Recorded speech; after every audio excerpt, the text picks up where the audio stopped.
Welcome back once again. आज हम अपने इस वीडियो में करेंगे class 8th English the English store book का chapter 5 the man who hand crafted the constitution of India. Handcrafted मतलब होता है हस्तलिखित, यानी हाथों के द्वारा लिखा हुआ। और इस चैप्टर में हम भारत के संविधान को हस्तलिखित रूप देने वाले महान व्यक्ति के बारे में पढ़ेंगे। हम जानेंगे कि किसने हमारे संविधान को हाथों से लिखा। Pleasure in the job puts perfection in the work. यहाँ पे एक कोट लिखा हुआ है जिसका अर्थ है खुशी, काम में खुशी ही उसे पूर्णता तक पहुँचाती है। What are the difference between the calligraphic test and the non-calligraphic test? तो यहाँ एक प्रश्न पूछा गया है कि कैलीग्राफिक यानी सुंदर हस्तलेखन वाले लेख और सामान्य लिखावट वाले लेख में क्या अंतर है। भाई लिखा हुआ तो दोनों ही है, तो फिर दोनों में डिफरेंस क्या है।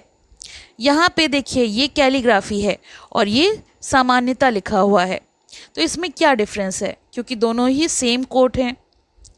डिफरेंस ये है कि कैलीग्राफिक टेक्स्ट जो है वो सुंदर, कलात्मक और आकर्षक लिखावट वाला होता है, जबकि नॉन कैलीग्राफिक टेक्स्ट जो होता है वो सामान्यता साधारण होता है, सिंपल होता है, बिना सजावट वाला नॉर्मल राइटिंग होती है, उसे हम नॉन कैलीग्राफिक टेक्स्ट बोलते हैं।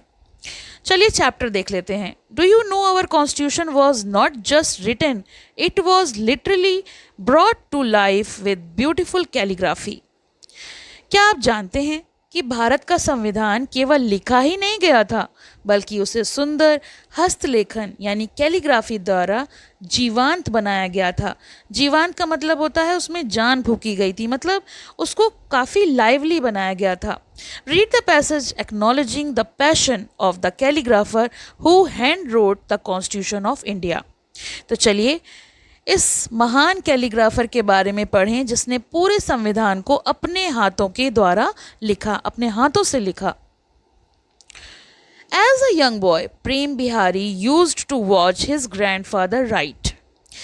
जब प्रेम बिहारी छोटे थे तो वे अपने दादाजी को लिखते हुए बड़े ध्यान से देखा करते थे। Every now and then, his grandfather would dip the nib into the bottle to draw ink, and the little boy would be fascinated to see letters taking shape on the paper. दादाजी बार बार कलम की nib को स्याही की दवात में यानी ink pot में डुबोते और फिर कागज पर अक्षर उभार देते। ये दृश्य छोटे प्रेम बिहारी को बहुत ही ज़्यादा फैसिनेटेड यानी आकर्षित करता था। उनको बहुत अच्छा लगता था जब दादाजी ऐसा कुछ क्राफ्ट करते थे, ऐसा कुछ लिखते थे। Prem Bihari had lost his father when he was quite young and was brought by his grandfather, Ram Prasad Saxena. तो प्रेम बिहारी जी के दादाजी का नाम राम प्रसाद सक्सेना था। प्रेम बिहारी जी ने बचपन में ही अपने पिताजी को खो दिया था, यानी उनकी मृत्यु हो गई थी, उनका देहांत हो गया था, और उनका पालन पोषण उनके दादाजी राम प्रसाद सक्सेना जी ने किया था। One day his grandfather presented him with a set of pen holders, nibs and ink bottle. तो एक दिन दादाजी ने अपने पोते को यानी प्रेम बिहारी जी को पेन होल्डर, निब और स्याही की दवात भेंट की यानी गिफ्ट में दी। Under the watchful eyes of the old man, यहाँ ओल्ड मैन है राम प्रसाद सक्सेना जी यानी दादाजी, who was himself an expert calligrapher, Prem Bihari started crafting letters on paper. तो दादाजी ने अपनी देख रेख में यानी बहुत ही सावधानी से उनकी देख रेख में प्रेम बिहारी जी ने सुंदर अक्षर लिखने का अभ्यास शुरू किया, मतलब बचपन से ही उन्होंने उसको सीखना शुरू किया।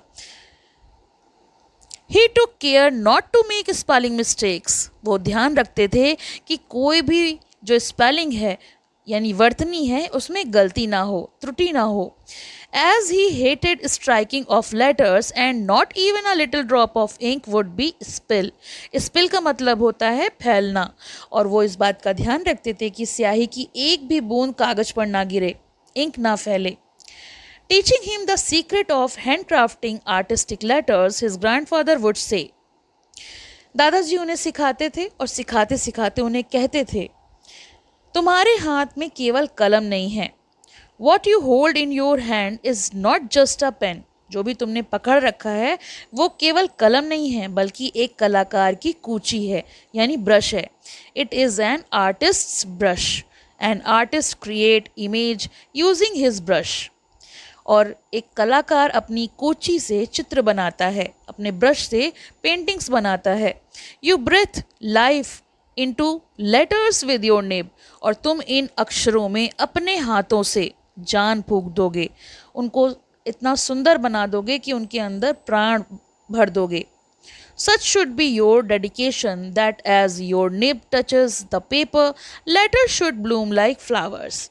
मतलब तुम्हारा समर्पण ऐसा होना चाहिए, यानी तुम्हारा काम ऐसा होना चाहिए कि जैसे ही निब कागज को छुए अक्षर फूलों की तरह खिल उठे. इतना सुंदर हो वो कि उसे बस आप देखते ही रह जाएं. When he grew up, जब प्रेम बिहारी जी बड़े हुए, Prem Bihari Narayan Saxena chose the art he loved as his life's vocation. Vocation होता है व्यवसाय.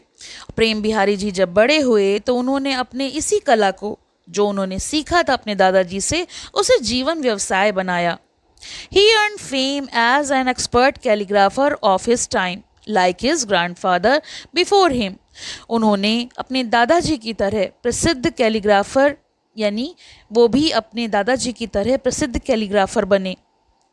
While he was admired for his artistic handwriting, little did he dream that he was going to have a hand in the writing of a historic document, the Constitution of Free India. उन्होंने कभी सपने में भी नहीं सोचा था कि एक दिन वो स्वतंत्र भारत के सबसे महत्वपूर्ण दस्तावेज़, यानी एक हिस्टोरिक डॉक्यूमेंट जिसे हम कह रहे हैं संविधान, हमारे मुक्त भारत का, हमारे आज़ाद भारत का संविधान, उसे वो अपने हाथों से लिखेंगे. कभी उन्होंने ऐसा सपने में भी नहीं सोचा था. The exercise of making a constitution for India by her own citizens had begun even before the country emerged independent. Bharat का संविधान बनाने की प्रक्रिया देश की स्वतंत्रता से पहले ही शुरू हो गई थी.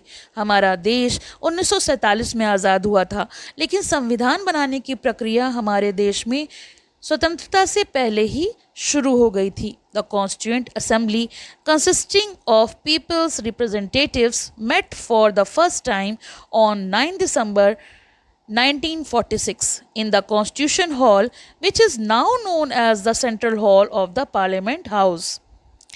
संविधान सभा यानी कॉन्स्टिट्यूएंट असेंबली की पहली बैठक, पहली मीटिंग 9 दिसंबर 1946 को संसद भवन के संविधान हॉल में, जिसको आज सेंट्रल हॉल बोला जाता है प्रेजेंट टाइम में, वहाँ हुई थी. 207 रिप्रेजेंटेटिव्स, यहाँ पर 207 प्रतिनिधि, जिनमें इंक्लूडिंग 9 वुमेन, जिनमें 9 महिलाएं भी शामिल थीं, वहाँ उपस्थित थीं. The drafting committee of constitution expert headed by doctor B.R. Ambedkar worked day and night to prepare the constitution. Drafting committee यानी प्रारूप समिति डॉक्टर भीमराव अम्बेडकर की अध्यक्षता में प्रारूप समिति यानी ड्राफ्टिंग कमिटी ने दिन रात मेहनत करके संविधान का मसौदा तैयार किया था. Jurist B.N. Rao, who was appointed as the constitutional advisor, traveled to the US, Canada, Ireland and UK, where he held discussions with scholars, judges and authorities of legislative law. संवैधानिक सलाहकार B.N. Rao America, Canada, Ireland और Britain गए. वहाँ के विशेषज्ञों से चर्चा की, वहाँ के जो स्कॉलर्स थे, वहाँ के जो जजेस थे, उनसे उन्होंने डिस्कस किया इसके बारे में. In early 1948, he prepared the original draft of the Constitution, which was later debated and revised by drafting committee, steered throughout by B.R. Ambedkar. इस पूरे कार्य का मार्गदर्शन डॉक्टर B.R. अम्बेडकर ने किया. The draft constitution was discussed by the constituent assembly under the chairmanship of Babu Rajendra Prasad. संविधान के मसौदे पर बाबू राजेंद्र प्रसाद की अध्यक्षता में संविधान सभा ने चर्चा की. It took nearly 3 years to complete the discussion. Discussion यानी चर्चा, और इस चर्चा को पूरा करने में लगभग 3 वर्ष लग गए. After several sittings, finally the constituent assembly adopted the Constitution of India, which came into force on 26 January 1950. We celebrate this day as Republic Day. कई बैठकों के बाद अंततः संविधान सभा ने भारत के संविधान को स्वीकार कर लिया. इस संविधान को 26 जनवरी 1950 को लागू किया गया, और ये संविधान जब लागू हुआ, हम इस दिन को गणतंत्र दिवस के रूप में मनाते हैं, रिपब्लिक डे के रूप में. The opening page of our constitution begins with these famous words, "We the people of India," and concludes with, "In our Constituent Assembly, this 26th day of November 1949, do hereby adopt, enact, and give to ourselves this Constitution." Bharat के संविधान का पहला पन्ना इन प्रसिद्ध शब्दों से शुरू होता है, हम भारत के लोग. हम गर्व के साथ ये बात करते हैं, और इसका अंत इन शब्दों से होता है, हमारे संविधान सभा में आज 26 नवंबर 1949 को हम इस संविधान को अंगीकृत, अधिनियमित और स्वयं को समर्पित करते हैं. The constitution of India is not a lifeless book of dry rules and regulations. Bharat का संविधान सूखे नियमों और कानूनों की कोई निर्जीव पुस्तक नहीं है. It is the book that reflects the dreams and aspiration of every Indian. ये एक ऐसी पुस्तक है जो प्रत्येक भारतीय के सपनों और आकांक्षाओं, उनकी इच्छाओं को दर्शाती है. Cold prints would not capture the heartbeat of those men and women who dreamt of an India of equality, prosperity and justice for all. केवल छपी हुई लिखावट उन पुरुषों और महिलाओं की भावनाओं को व्यक्त नहीं कर सकते थे, जिन्हें इक्वलिटी यानी समानता, प्रॉस्पेरिटी यानी समृद्धि और सभी के लिए न्याय वाले भारत का सपना देखा था. यहाँ पे बहुत सारे लोगों के सेक्रीफाइसेस हैं. हमारा आज़ाद भारत इतनी आसानी से तो आज़ाद हुआ नहीं था. हमारे देश के लिए महान लोगों ने बहुत ही बलिदान दिए थे, तब जाकर हमारा देश आज़ाद हुआ था. No wonder Pandit Jawaharlal Nehru, the first prime minister of the country, decided against getting the constitution type set.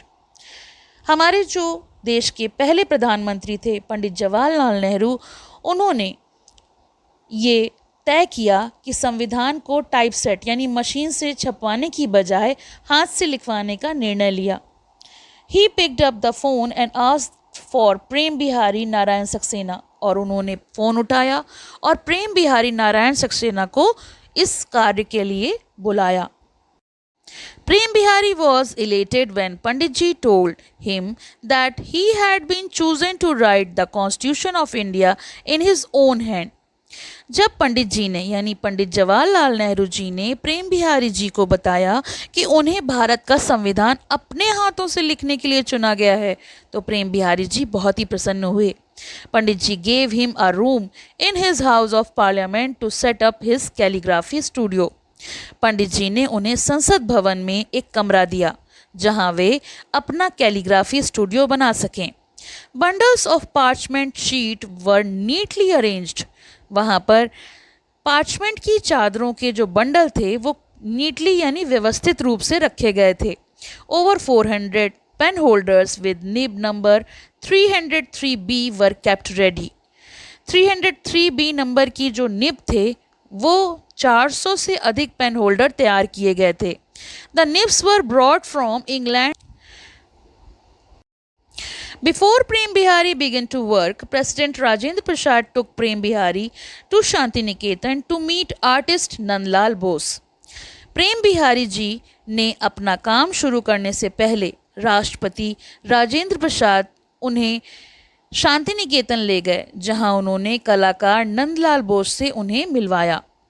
Prem Bihari discussed with Bose how the pages would be laid out, where the text would appear, and where Bose would place illustrations and decoration to add beauty to the precious book which the nation was eagerly waiting for. वहाँ पर प्रेम बिहारी जी ने बोस से ये चर्चा की कि संविधान के पृष्ठों की रूपरेखा कैसी होगी, पाठ यानी टेक्स्ट कहाँ लिखे जाएंगे। बोस ने उन पृष्ठों की सुंदरता बढ़ाने के लिए चित्र और सजावट जो है वो कहाँ वो बनाएंगे। ये उस अनमोल पुस्तक को सुंदर बनाने के लिए किया जा रहा था जिसका पूरा देश उत्सुकता से इंतजार कर रहा था। It was Nandlal Bose and his students who adorned मतलब decorated, the pages of the Constitution with artwork representing the history, geography and culture of India. Nandlal Bose और उनके विद्यार्थियों ने संविधान के पृष्ठों को भारत के इतिहास, भूगोल और संस्कृति को दर्शाने वाली कलाकृतियों से सजाया। इसमें क्या क्या शामिल था? The seals of the Indus Valley civilization featured in it, episode from the Ramayana and Mahabharata, and from the lives of Gautam Buddha and Mahavir, Emperor Ashoka and his propagation of Buddhism, of King Vikramaditya, Emperor Akbar, Queen Lakshmi Bai of Jhansi, Tipu Sultan, of Mahatma Gandhi leading the independence movement of Subhash Chandra Bose. तो इसमें ये जो कलाकृतियाँ थीं वो कुछ इस प्रकार थीं। इसमें सिंधु घाटी सभ्यता की मोहरें, रामायण और महाभारत के प्रसंग, गौतम बुद्ध और महावीर के जीवन के दृश्य, सम्राट अशोक और उनके द्वारा बौद्ध धर्म के प्रचार, राजा विक्रमादित्य, सम्राट अकबर, झांसी की रानी लक्ष्मीबाई, टीपू सुल्तान, स्वतंत्रता आंदोलन का नेतृत्व करते हुए महात्मा गांधी और सुभाष चंद्र बोस के चित्र शामिल हैं। These were painted with great thought, matching them to the content of the pages. इन सभी चित्रों को बहुत सोच समझकर और सावधानी पूर्वक बनाया गया था ताकि वे संविधान के प्रत्येक पृष्ठ के विषय वस्तु के अनुरूप हों। On the parchment pages, Prem Bihari inscribed the Constitution in the beautiful italic style of calligraphy, with its delicate loops and gracefully curled quotation marks and parentheses. Parchment के पृष्ठों पर प्रेम बिहारी ने सुंदर इटैलिक शैली की कैलीग्राफी में संविधान को लिखा। उनकी लिखावट में बहुत ही सुंदर घुमावदार रेखाएं, नाजुक घेराव और खूबसूरती से मुड़े हुए जो कोटेशन मार्क थे या पैरेंथेसिस थे। पैरेंथेसिस होते हैं ब्रैकेट्स, कोष्ठक। Not one word is out of place nor is one blotch of ink to be found anywhere. एक भी शब्द अपनी जगह से बाहर नहीं था, कहीं भी स्याही का एक भी धब्बा नहीं था। ब्लॉच मतलब होता है धब्बा। The aesthetically slanting letters, the borders covered with decorative designs and headed by historical illustrations will make you salute those who created this work of art. तिरछे और कलात्मक अक्षर, सजावटी डिज़ाइनों से सजी सीमाएं, ऐतिहासिक चित्रों से सुसज्जित पृष्ठ उन सभी लोगों के प्रति सम्मान प्रकट करने के लिए प्रेरित करते हैं जिन्होंने इस महान कलाकृति का निर्माण किया। It took Prem Bihari 6 months to finish writing the Constitution. प्रेम बिहारी जी को संविधान लिखने का पूरा कार्य करने में 6 महीने लग गए। When Pandit ji had asked how much he should be paid for his labor, Prem Bihari had just smiled and said it was a labor of love and no payment was expected. प्रेम बिहारी जी को जब संविधान पूरा करने में 6 महीने लग गए तो उसके बाद पंडित जी ने यानी पंडित जवाहरलाल नेहरू जी ने उनसे पूछा कि उनके इस परिश्रम, इस काम के लिए उन्हें कितना पेमेंट किया जाए, कितना भुगतान किया जाए। तो प्रेम बिहारी जी केवल मुस्कुराए और उन्होंने कहा कि उनके लिए ये प्रेम और समर्पण का कार्य था, लेबर ऑफ लव था और उन्हें किसी भी भुगतान की अपेक्षा नहीं है, वो कोई भी पैसा नहीं लेंगे।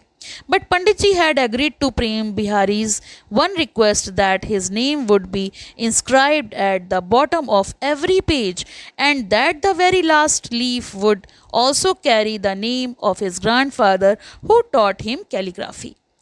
तो पंडित जी ने उनसे कहा कि ठीक है, प्रेम बिहारी जी की एक इच्छा स्वीकार कर ली। पेमेंट उनको ना लेना था तो उन्होंने मान लिया।